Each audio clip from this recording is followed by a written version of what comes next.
ke sini, siapa itu alim? Jadi jangan dilihat alim itu orang punya ilmu saja. Orang punya ilmu di Quran belum tentu disebut alim, jamaknya ulama. Surah Fatir, surah 35. Di penghujung ayat 28, paling kanan agak ke bawah sedikit. Innama yakhshallaha min ibadihil ulama. Alim itu bukan cuma pintar. Tapi kata Allah itu punya sifat khasyah yang tinggi kepada Allah. Khasyah itu di atas khauf biasanya. Kalau khauf standar. Khauf, khasyah itu rasa takut. Rasa takut yang menjadikan kita berhati-hati dalam bersikap. Ada ketakutan, kegelisahan standar namanya khauf. Ustaz sampai jam berapa ya ngajar? Saya khawatirnya sampai jam 7, saya ada janji nih. Saya belum sarapan, kebetulan gak puasa hari ini. Ya, belum tentu ada snack dari DKM, ya kan? Itu khauf. Karena khauf nanti temannya lapar. Khauf itu temannya lapar di Quran. Ya, ngajinya banyakin.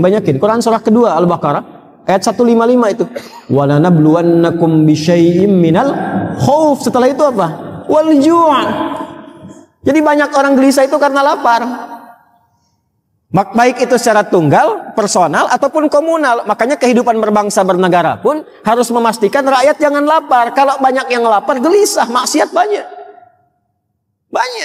Maka beruntung banyak ulama yang menenangkan. Karena itu ibadah dengan ulama itu didahulukan sebelum rasa lapar. Di surat Al-Quraisy.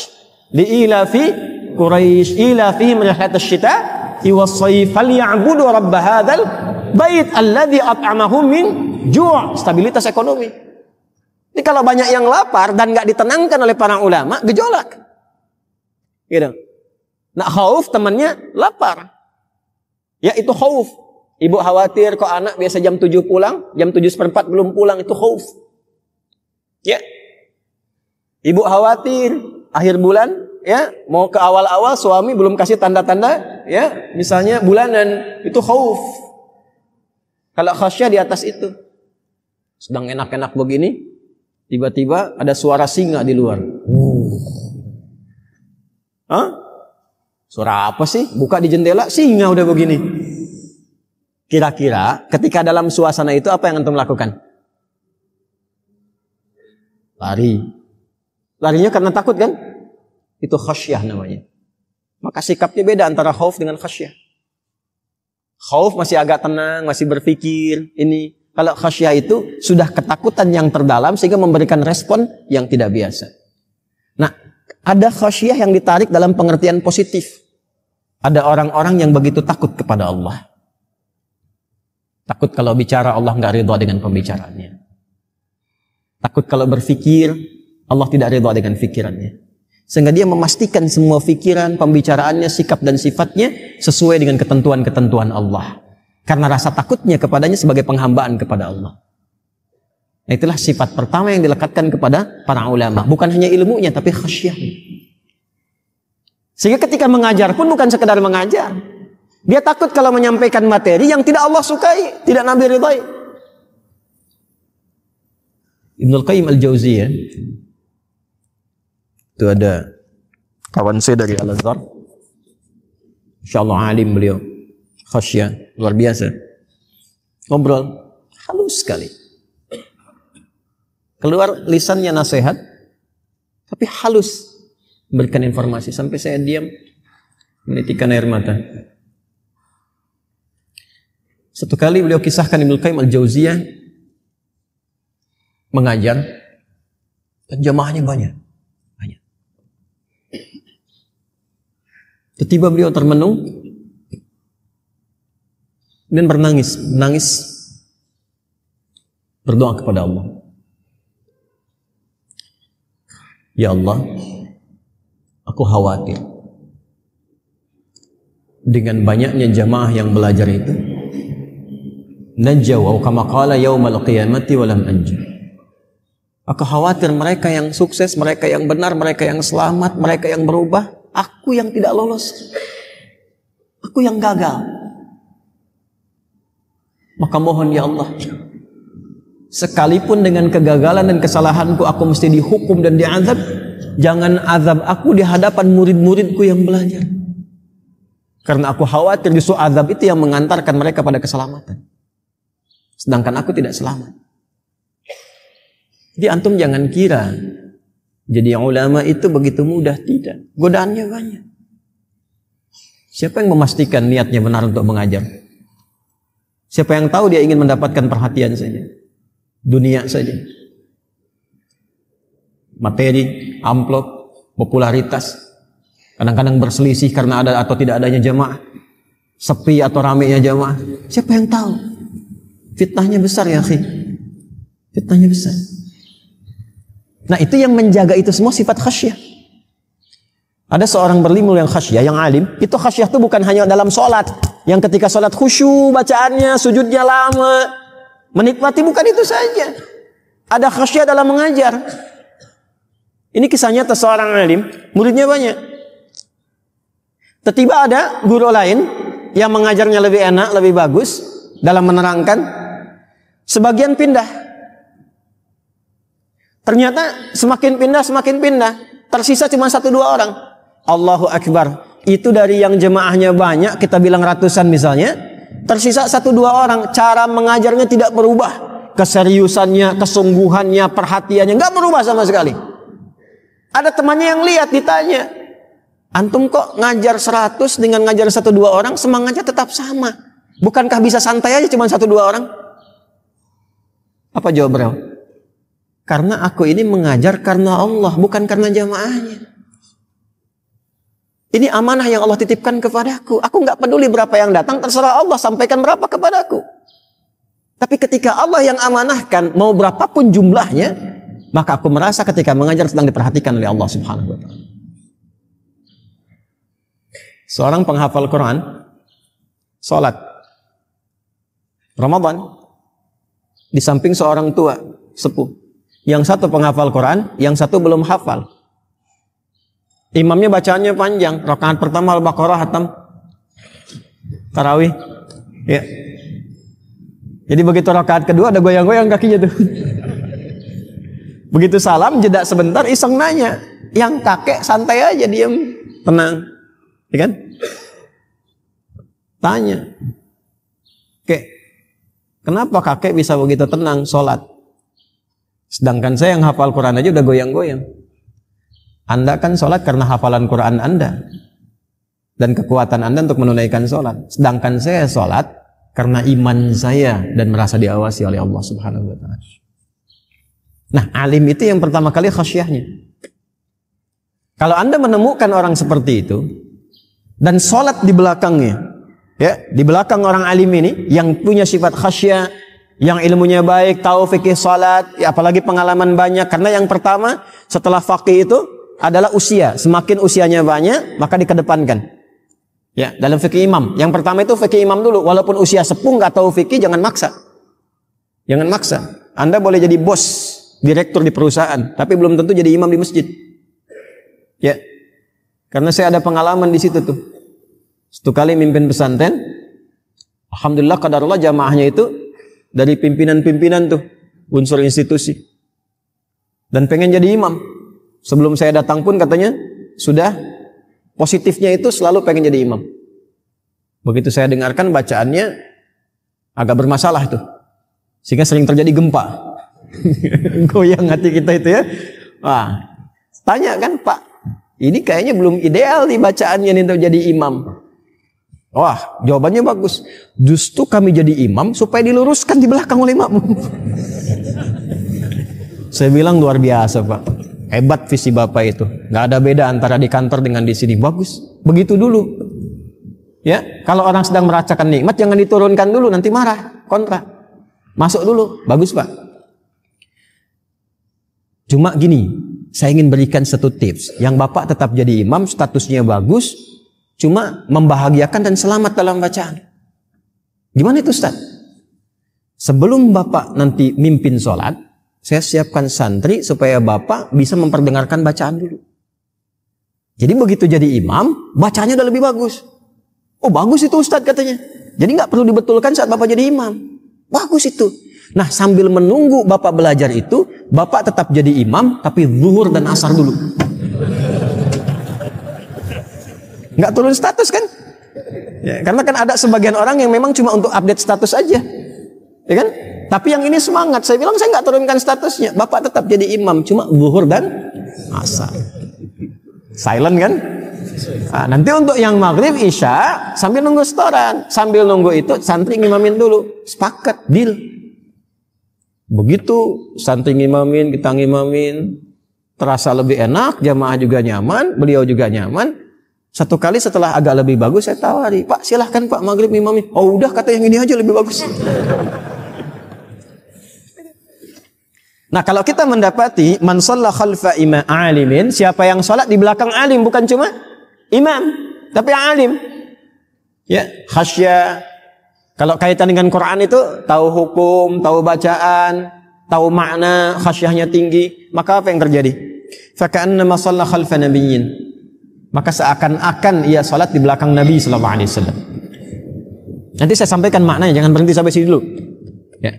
Fa ka'annama shalla khalfa nabiyyin. Bukan salat di belakang Nabi, tapi seakan-akan seperti salat di belakang Nabi sallallahu alaihi wasallam. Nah, ini ada koma nih. Anda yang pegang kitabnya, tolong garis bawahi ya. Kalau bisa kotakin tuh. Ada koma di situ.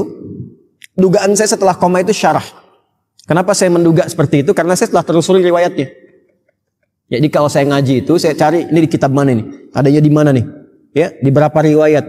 Status hadisnya bagaimana? Memahaminya bagaimana? Jadi kita nggak cuma baca begini terangkan, tidak. Harus tahu ini riwayatnya apa. Ya, teruskan dulu nanti kita gali riwayatnya.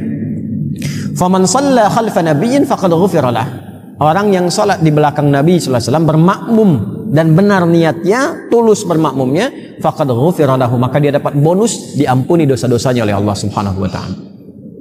Siapapun yang salat di belakang seorang alim yang khasyah kepada Allah, maka seakan-akan seperti halnya ia salat di belakang Nabi sallallahu alaihi wasallam. Siapapun yang salat di belakang Nabi sallallahu alaihi wasallam, maka berpotensi diampuni seluruh dosa-dosanya. Jangan potong sampai sini videonya. Kita selesaikan dulu. Kalau orang khatam belajar hadis, setidaknya memperbanyak referensi-referensi kitab hadis. Ini sudah pasti tahu. Sudah pasti tahu nih. Ini hadisnya pasti bermasalah. Artinya dari sanad, bukan dari makna. Ya. Nah, saya telusuri ini, kemudian kita temukan. Cuma saya memang belum mencatat tadi itu. Jadi saya kumpulkan di jihaz itu perangkat handphone. Tadinya saya mau menulis, cuma tadi saya agak sedikit tidur jadi mengerjakan yang lain dulu. Kemudian nggak sempat saya tuliskan seperti yang kemarin saya sempat tulis, kopikan. Ini masih saya simpan di handphone. Nanti insya Allah di pertemuan berikutnya saya tuliskan supaya Anda nggak dapat bagiannya. Saya terangkan riwayatnya dari mana ini. Anda berikan keterangan di situ. Bismillahirrahmanirrahim. Ya. Bismillahirrahmanirrahim. Pertama, ini kita lengkapi dulu. Ya. Ini kemungkinan riwayat-riwayat yang sampai secara talaqi terdengar, bercampur dengan syarah dituliskan oleh beliau, tapi beliau pun saya yakin paham, mengerti. Cuma diteruskan kepada kita untuk menjadi informasi. Pertama, man shalla khalfa alimin taqiyyin. Nah, ada tambahan itu. Ya, di sini nggak disebutkan. Ya, makanya tadi saya katakan di awal kemungkinan bercampur dengan apa? Syarah. Man shalla khalfa alimin taqiyyin. Ya, siapapun yang sholat di belakang alim. Alim itu bentuk tunggal dari ulama. Ulama itu jamaknya. Ya. Siapapun yang sholat di belakang seorang alim, imamnya alim taqiyyin, yang bertakwa. Makanya saya sebut khasyah tadi. Jadi bukan sekedar alim, alim yang bertakwa. Ya, tambahkan di situ. Man shalla khalfa alimin taqiyyin, fa ka'annama shalla khalfa nabiyyin. Maka seakan-akan ia sholat di belakang Nabi sallallahu alaihi wasallam. Teruskan. Auradahu bihadzal lafzi. Riwayat ini bisa ditemukan dengan lafaz yang sama. Ya. Jadi kalau hadis itu kan bisa diriwayatkan dengan lafadznya, bisa dengan maknanya, walaupun lafadznya nggak sama. Nah, lafadz yang seperti tadi dan senafas dengan ini bisa ditemukan di satu kitabnya Al-Mabsut. Saya sudah lihat ini. Ya, Al-Mabsut itu di fikih Hanafi. Di kitab Al-Mabsut karya As-Sarkhasi, Al-Imam As-Sarkhasi, juz 1 halaman 42. Ini kan nggak disebutkan sini. Ya, nggak disebutkan. Satu di kitab Al-Mabsut karya Al-Imam As-Sarkhasi fikih Hanafi, juz 1 halaman 42. Sudah? Kedua, Imam Al-Marghinani. Imam Al-Marghinani dalam kitabnya Al-Hidayah, juz 1 halaman 57. Juz 1 halaman 57. Nah, ini ngaji. Kita sedang ngaji ya. Kalau Anda sedang ngaji detil mungkin ya tidak disebutkan selesai. Tapi Anda nggak tahu ini hadis apa bukan. Ya? Tiga, di kitab Bada'i'us Sana'i karangan Imam Al-Kasani, juz 1 halaman 158. Juz 1 halaman 158. Wa ghairuhum hakadha biduni sanadin wala azmin ila ahadin minal mukharrijin. Nah, cuma sayangnya di kitab-kitab 3 yang disebutkan tadi dan selainnya itu tidak disebutkan referensinya, siapa yang keluarkan, sanadnya sampai ke Nabi. Cuma kalimat aja. Ya. Jadi informasi yang terus bersambung secara lisan. Kalau dulu kan jarang ngajinya bisa nulis-nulis gitu ya. Dulu orang ngaji itu dengan talaqi, lalu dikuatkan dengan tulisan. Nah, ini riwayat ini termasuk riwayat yang tersambungkan dari lisan ke lisan, tapi nggak bisa dilacak sanadnya siapa sampai ke Nabi. Nggak ditemukan sanad. Sedangkan dalam hadis itu ketat ketentuannya, mesti ada sanad. Sanad itu transmisi jalur orang-orang yang menerima sampai ke Nabi untuk menunjukkan kebenaran di risalah Islam, bukan di karang-karang. Kalau nggak ada sanad, berarti semua orang bisa kreasi. Ya, sudah ada mazhab Syafi'i, mazhab Hambali, mazhab Maliki, mazhab Hanafi, ntar bikin mazhab Uwah nanti. Salah. Ya. Mazhab apa? Ya, ada usaha aneh-aneh lah. Ya. Nah, makanya kata Imam Muslim, antum kalau ngaji Sahih Muslim, itu syarah Imam Nawawi itu ada 9 jilid. Buka jilid pertama. Sejak muqaddimah itu langsung dibuka dengan babul isnadi minad din. Lalu dibuka dengan perkataan Anim Ibnu Sirin rahimahullah taala. Ya. Bab pembelajaran ilmu dalam Islam semuanya bersanad dan termasuk bagian dari agama. Laulal isnadu laqala an-nasu ma yasha'u aw kama qala. Kalau nggak ada sanad itu nanti agama nggak terjaga. Semua orang kreatif seperti apa yang dia inginkan. Gitu. Dari mana antum tahunya kalau salat itu 2 rakaat subuh? Caranya begitu. Karena kita punya pengajaran bersambung sampai ke atas. Itu yang menjaga agama. Sehingga dibuktikan agama ini benar. Islam itu benar. Kalau nggak ada itu nanti sholatnya macam-macam. Yang di Bekasi pakai bahasa Betawi takbirnya. Ali-ali Allahu Akbar dia bilang Tuhan dua gede. Ntar ke Bandung Allah anu ageng. Ini menunjukkan kreasi manusia. Jadi kalau caranya itu sudah beragam, di Padang pakai bahasa Padang, di Bali pakai bahasa Bali, di Jawa pakai bahasa Jawa, ini menunjukkan itu kreasi manusia. Islam itu karena semua pakem ilmunya tersambung, ya, dan kita temukan semua caranya sama. Yang di Arab dan selain Arab, takbirnya sama Allahu Akbar. Awal sampai akhirnya doa-doanya sama semua, caranya sama, nggak ada yang beda. Ini menunjukkan itu bukan kreasi manusia. Dan dahsyatnya mudah bisa melakukan itu. Kita kan nggak bicara bahasa Arab pada umumnya, tapi kok bisa kalau sholat itu bahasa Arab semua? Kok bisa? Ini menunjukkan kebenaran dari agama itu. Paham di sini? Nah, maka mesti ada sanad. Nah, hadis yang tadi disampaikan yang diklaim disebut sebagai hadis itu sanadnya tidak ditemukan. Maka bagaimana ulama mengomentari? Kita nggak usah komentar karena kita bukan ulama. Yang komentar harus pakarnya. Kalau pakar itu komen, kita dengar, kita pahami. Ya, yang bukan pakar nggak usah komen. Sekarang itu banyak yang nggak ngerti masalah pada komen. Yang paling bahaya masalah punya orang dikomenin orang lain sehingga muncul masalah baru. Yang paling repot sedang punya masalah bukan diselesaikan malah bikin status di komen. Itu yang banyak terjadi sekarang. Ya. Maka apa kata para pakar? Wal haditsu bihadzal lafzi la yujadu fi syai'in min kutubil hadits. Kata para pakar, hadis dengan lafaz seperti ini kami telah teliti, kami enggak dapati di kitab-kitab hadis satupun. Jelas? Nah, tapi jangan simpulkan dulu, kan belum selesai ngajinya.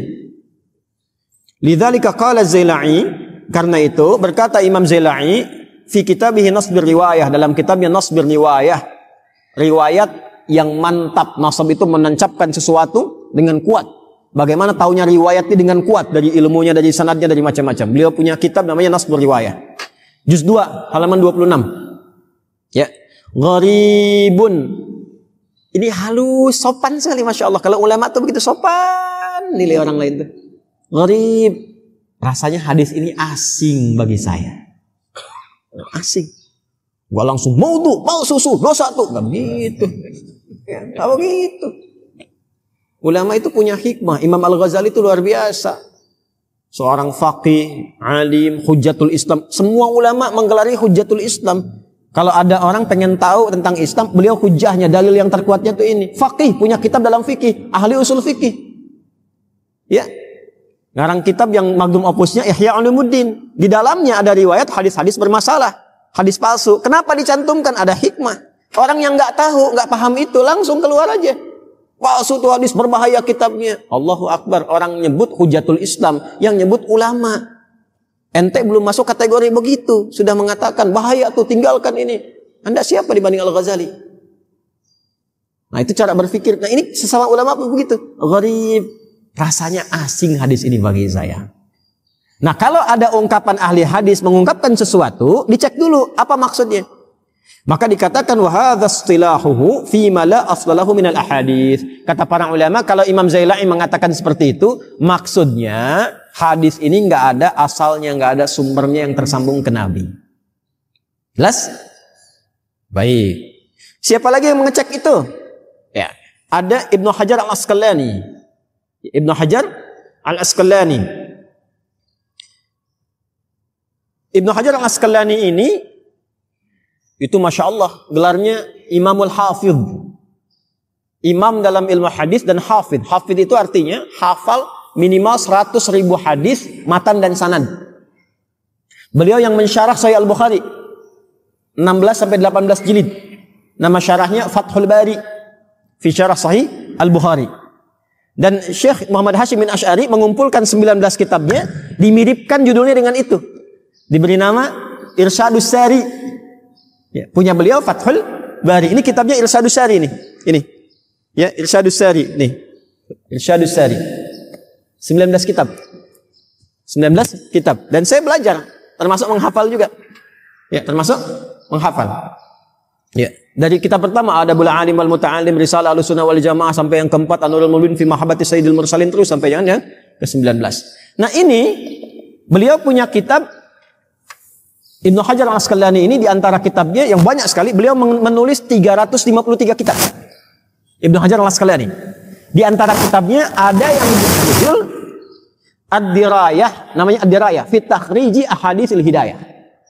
Ya, fi Takhriji Ahaditsil Hidayah, bukan Adi Hidayat, ya. Ad-Dirayah fi Takhriji Ahaditsil Hidayah. Kitab Ad-Dirayah, Ad-Dirayah itu menjangkau sesuatu dalam untuk mengecek, ya, untuk mengecek hadis-hadis yang menjadi petunjuk. Di juz yang pertama di halaman 168. Dah? Juz pertama halaman 168. Jadi yang komen pakar hadis semua nih. Ya, kita cuma ikut. Apa kata beliau? Hadis man shalla khalfa alimin taqiyyin fa ka'annama shalla khalfa nabiyyin.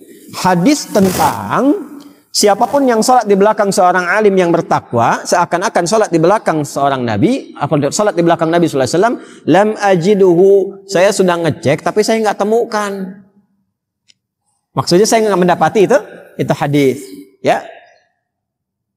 Nah, sekarang dengan lafaz ini tidak ditemukan nih hadis. Sanadnya enggak ketemu. Maka kenapa muncul di sini? Apa dugaannya? Tuh lihat para ulama. Mereka tidak langsung menghukumi, jangan amalkan, jangan dengarkan. Tidak. Tapi dicari lagi. Ada enggak riwayat yang senafas maknanya dengan ini, Sehingga disimpulkan jangan-jangan hadisnya yang ini itu sebenarnya syarahnya. Atau kalimat maknanya karena hadis boleh diriwayatkan dengan makna. Tuh. Karena itu kita temukan nanti di satu yang sama itu bisa beda lafadznya tapi intinya sama karena hadis boleh diriwayatkan dengan apa? Makna. Lihat, pernah dengar hadis ini enggak? Buniyal Islamu ala khamsin. Islam itu disusun dengan 5 dasar. Pernah dengar? Syahadatin an la ilaha illallah. Pertama syahadat. Syahadu an la ilaha illallah wa syahadu anna Muhammadan Rasulullah. Kedua, tuqimas iqamatis shalah. Salat. Ketiga, itaiz zakah. Zakat dulu. Keempat apa? Puasa ya. Nah, di hadis Al-Bukhari haji dulu. Haji, kelima baru puasa. Nanti ada hadis lain yang keempat puasa, kelima haji. Ya, walaupun beda di urutan tapi sama di makna. Kenapa? Karena hadis boleh diriwayatkan dengan makna. Yang penting secara sanad dia dipastikan bersumber dari Nabi. Orangnya tidak bermasalah. Itu bedanya dengan Quran. Kalau Quran harus dengan lafadznya. Makanya Quran dihafal, hadis itu tidak banyak orang bisa hafal dengan lafadz. Karena bisa banyak lafadznya. Walaupun maknanya sama. Ya, gini. Insya Allah hari Senin saya akan ke Bandung dan ada acara khusus di malam harinya yang memang undangan terbatas. Dah, saya sampaikan begini ya. Ini kan banyak nih, ya, ada ribuan orang mungkin di sini. Keluar dari sini, coba Anda sampaikan lagi informasi dari saya tadi sesuai lafaz saya. Jangan cek YouTube. Pokoknya Anda langsung sampaikan. Hah? Kira-kira bisa nggak? Hah? Pertanyaan saya, lafadznya akan sama nggak? Tapi maknanya sama nggak? Kata Ustadz Adi. Beliau akan ada di Bandung hari Senin malam. Undangan khusus, gitu aja. Tak saya pastiin dulu. Kata YouTube. Cek lagi. Jelas ya? Nah, itulah hadis.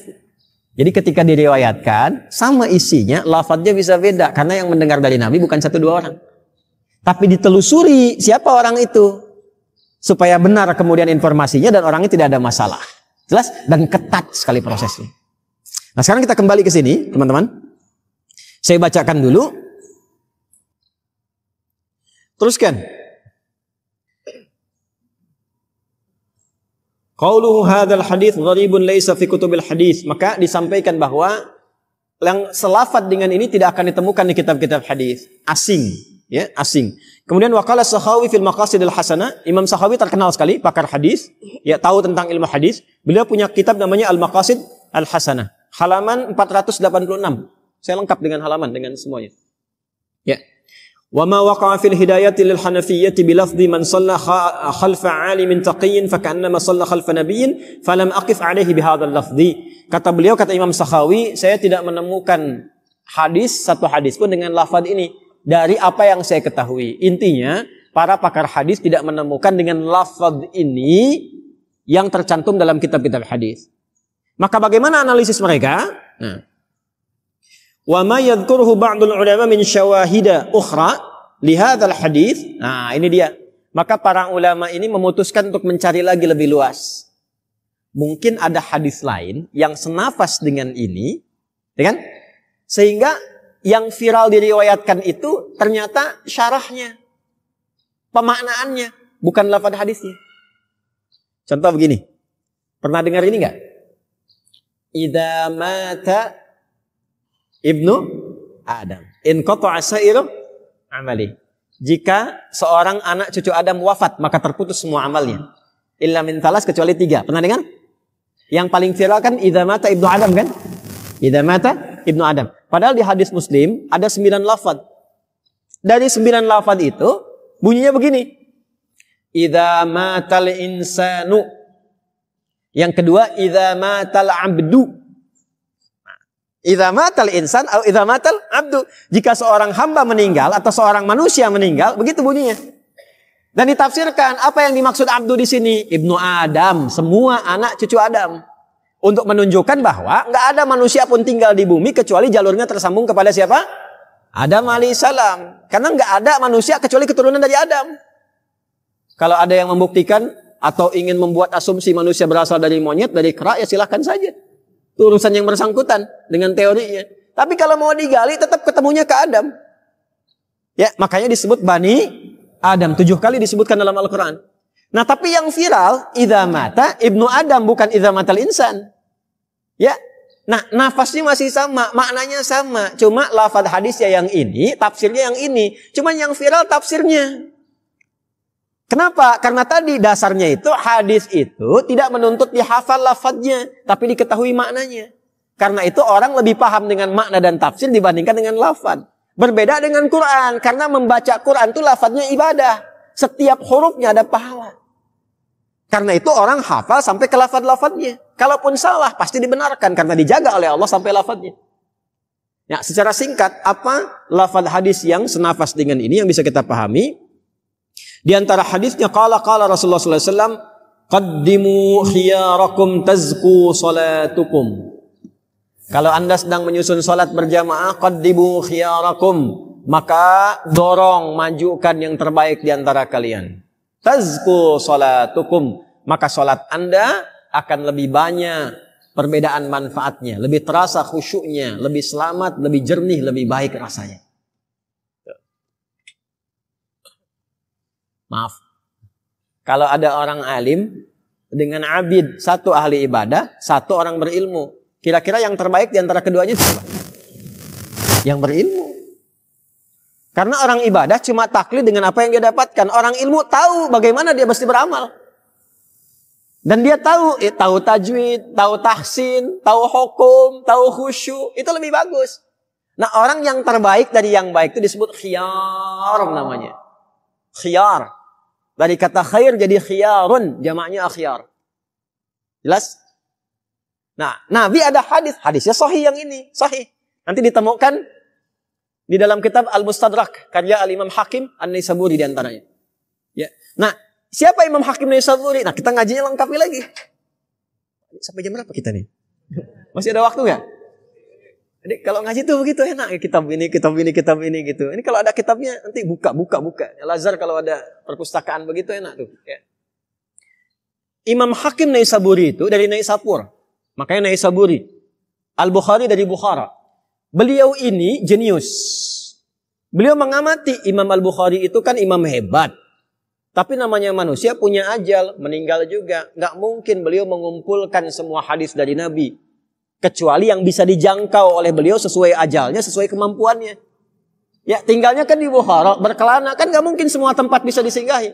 Artinya masih ada hadis yang belum dikumpulkan oleh Imam Al-Bukhari. Maka muncullah muridnya Imam Muslim. Merapikan kembali secara sistematis.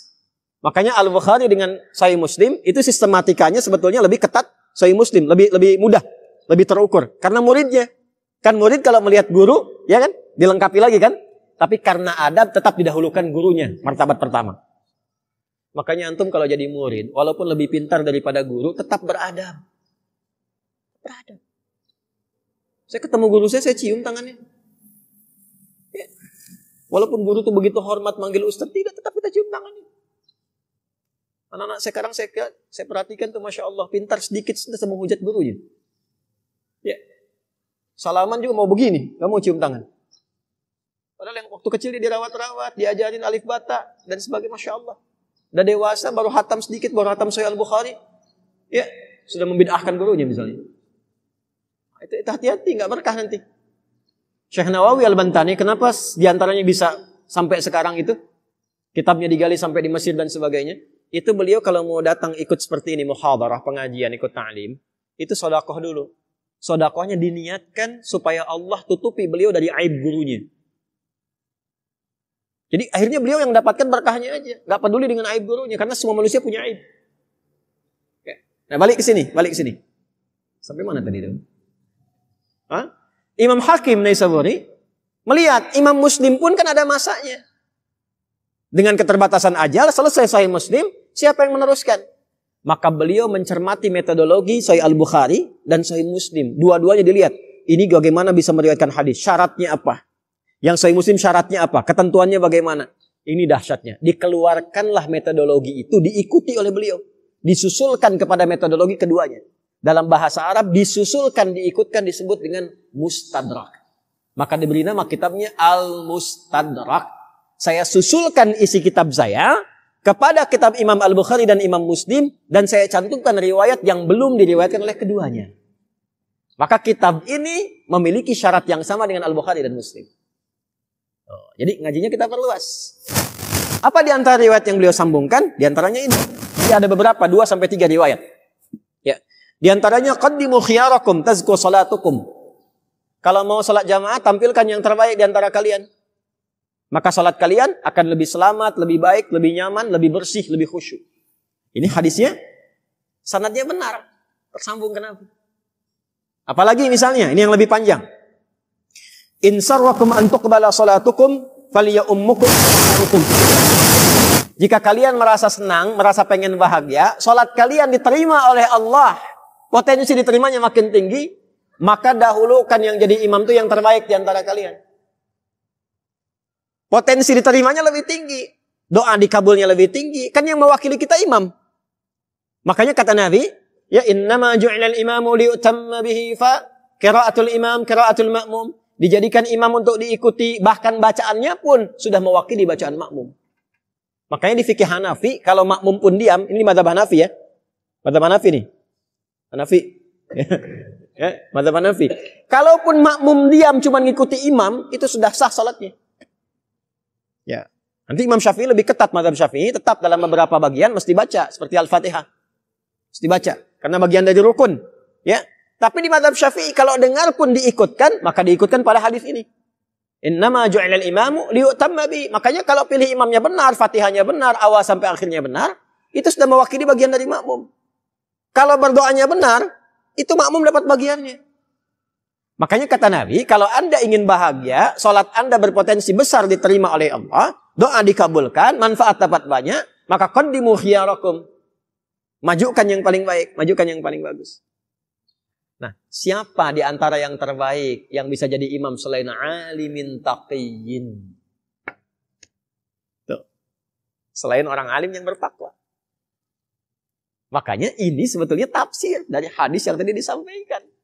Ya, cuma diperluas maknanya. Dalam bab apa? Dalam bab tentang ilmu dan ulama serta menghadiri majlis. Ini tafsirnya. Man shalla khalfa alimin taqiyyin fa ka'annama khalfa nabiyyin. Maka orang-orang yang sholat di belakang alim, imamnya alim, bertakwa, dekat dengan Allah, maka seakan-akan sholat dia di belakang Nabi. Maksudnya di belakang petunjuk Nabi. Nabi yang nunjukin di hadis sahih. Ya, itu maksudnya. Paham nggak? Paham ya? Jadi jangan hukumi dulu. Ah, ini jangan ngaji kitab ini nih. Mau untuk palsu hadis yang nggak didapatkan. Iya, karena keterbatasan ilmu Anda nggak dapat. Tapi para ulama yang pakar mencari tahu hakikatnya. Nah, ini kalau saya nggak sampaikan riwayatnya, nanti bisa salah untuk memahami. Jadi yang dimaksud di sini tafsirnya, maknanya. Siapa yang sholat di belakang orang imam yang takwa, alimin taqiyyin, maka berpotensi sholatnya banyak diterima. Bacaannya benar, doanya dijawab. Dan imam mewakili makmum. Bukankah imam duduk di antara dua sujud baca Rabbighfirli juga? Ya kan? Rabbighfirli warhamni. Itu kalau ikut hadis Nabi tadi, innama ju'ilal imamu liyutamma bihi. Imam itu dijadikan untuk diikuti. Faqiraatul imam qiraatul ma'mum. Bacaan imam mewakili juga bacaan makmum. Antum dapat. Imamnya orang takwa, orang soleh, dekat dengan Allah. Dia berdoa, dikabulkan. Antum ikut ke situ. Begitu dia mengatakan, Rabbighfirli, ampuni aku ya Allah. Diampuni, antum dapat. Saya dapat, kita dapat. Itu maksudnya. Ya, makanya ada tafsir setelahnya. Faman shalla khalfa nabiyyin, ya faqad ghufira lah. Orang yang sholat di belakang Nabi diampuni dosanya. Nabi yang minta. Rabbighfirli, ya Allah ampuni aku. Nabi baca doa, Nabi baca ayat bahkan. Ayatnya terkait dengan surga. Minta surga. Makmum ikut di belakang, dapat surga. Nabi sholat baca tentang ayat neraka. Minta perlindungan. Makmum di belakang ikut. Dapat terlindung dari neraka. Makanya beruntung sholat di belakang Nabi. Sekarang Nabinya sudah nggak ada. Dan nggak ada juga wakil Nabi. Nggak usah datang ke MUI bawa senjata segala gitu ya. Nyambung ke sana itu. Nggak usah aneh-aneh. Ya. Nah sekarang Nabi nggak ada juga wakilnya. Tapi Nabi kasih kabar ke kita, ada penerus saya yang menjaga semua ajaran saya. Nah, yang menjaga keberlangsungan sampai akhir, itu namanya sanad nanti silsilahnya. Siapa orang yang tersanad itu? Masuklah ke hadis lain. Hadisnya di mana? Di Sunan Ibnu Majah, termasuk di At-Tirmidzi. Ditemukan di nomor hadis 222 kurang lebih. Siapa yang meriwayatkan? Sahabat Abu Darda. Hadisnya cukup panjang. Ya, mulai qala Rasulullah sallallahu alaihi wasallam, "Man salaka tariqan yaltamisu fihi 'ilman sahalallahu lahu tariqan ilal jannah." Siapa yang menempuh perjalanan untuk belajar pengetahuan walaupun sedikit, satu ayat, satu hadis, maka dengan alasannya Allah akan untuk meringankan langkahnya ke surga. Kemudian apa lagi? Wa innal malaikata, belum selesai hadisnya. Wa innal malaikata la tadu ajnihataha ridwan li talibil ilmi. Dan malaikat kemudian membentangkan sayapnya untuk mendoakan, memohonkan ampunan, mengaminkan doa yang dimohonkan oleh dia sejak berangkat sampai dia pulang. Ya, wa inna talibal ilmi yastaghfiru lahu man fis samawati wa man fil ardi hatta al-hitan allati fil bihar. Dan orang yang menuntut ilmu itu kalau ikhlas menuntutnya, maka saat dia berangkat duduk sampai pulang, didoakan, dimohonkan ampunan kepada Allah dari dosa-dosanya oleh seluruh penghulu langit dan bumi yang soleh, yang dekat dengan Allah. Sampai-sampai makhluk Allah di lautan pun mendoakan kepadanya. Itu hadis sahih. Hadisnya tentang bagian iman. Makanya diletakkan kitabul ilmi setelah kitabul iman di Sahih Bukhari. Kitab Badul Wahyi, kitabul iman, kitabul ilmi. Jadi ada bab-bab tertentu yang dibacanya pakai iman, bukan pakai akal.